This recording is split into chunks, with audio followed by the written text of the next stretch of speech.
What's going on, Husker Corner? What's going on, Husker fans? Brandon Holmes here, one half of the College Game Time YouTube channel, a place for the fans, by the fans, dropping nonstop college sports content. So make sure you guys hit the subscribe button below, follow us on all our social media handles, and thanks for the support. All right, Cornhusker fans, listen, we know you're getting ready to be in the midst of all the spring ball, but we want to show some love to the Huskers of the past, especially the guys who just came through the program this last year, who displayed their gifts, their talents, and their athleticism at the NFL Scouting Combine this past week. Couple guys that were there, but I want to highlight on two or three actually big-time guys who I think made some, two of them made some big improvements in their draft stock, and one is still standing around the same. So I'm going to start off with probably the guy who is probably staying the same as JoJo Domann. Ran his 40 right around 4. He ran the 40 at 4.62. That's 4.62. Right in the middle pack of this linebacker group. His vertical was at 34 inches and a half, 34 and a half inches.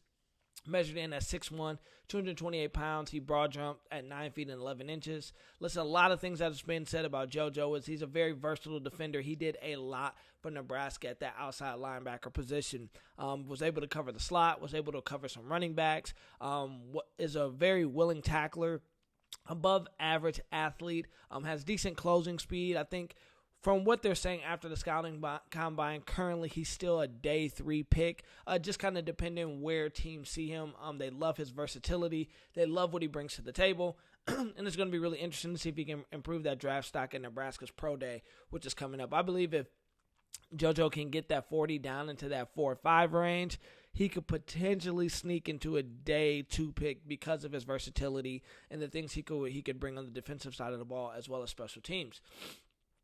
Now, the next two guys who made big noise for themselves, number one is cornerback Cam Taylor-Britt. Made one of the biggest case for himself at the combine. Nice, long guy, nice, long cornerback. Only did one drill, which is the 40-yard dash, and, he came in and ran a 4.38. Kid ran a 4.38.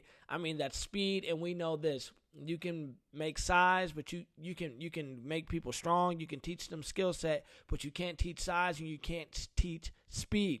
So him running that 4.38 was 5th best amongst all corners on defensive backs there at the combine, and made a big case for himself that he can burn and he can run. And so he's being projected as a day 3 or later guy. We'll see what happens at the Nebraska Pro Day if he participates in any of the cone drills to kind of show some of his athleticism, as well as some of the defensive back drills to see how his hips move. Can he flip quick? All the different things that scouts are looking for to see. But him putting up that big 4.38 is going to put him on a lot of people's radars.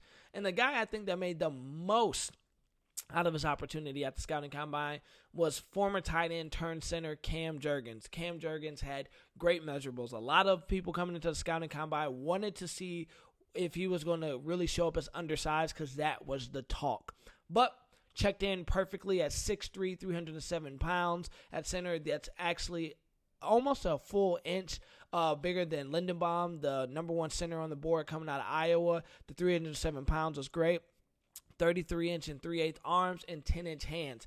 The guy is a mountain, and they love to see it. Plus, he gives you versatility within the offensive line at that size. He could play center, and he could play both guard spots. On top of that, he ran a 4.92 40-yard dash. Now, the big thing with the offensive linemen in the 40s is never the full 40, is what do they do in that 10-yard split within that first 10 yards. Well, his first 10 yards, he came in at 1.71, which is well below the average O-line time, which the average O-line 10-yard split is 1.77, and Cam came in at 1.71. So the thing that's been said about Cam is the greatness is this, is we all know he converted from tight end to center.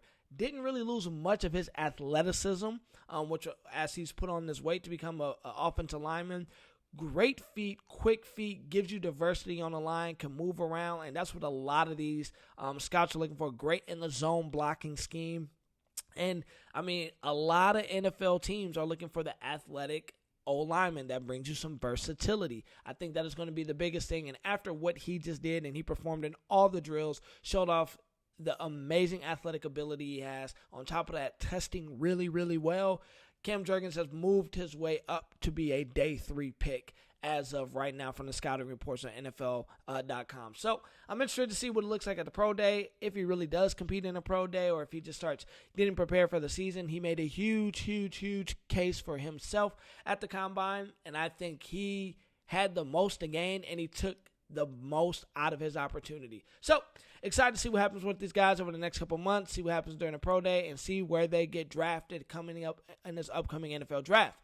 Well, until next time, once again, I'm Brandon Holmes, one half of the College Game Time YouTube channel, place for the fans, by the fans, dropping fresh college sports content nonstop. Until next time, Nebraska faithful. Peace.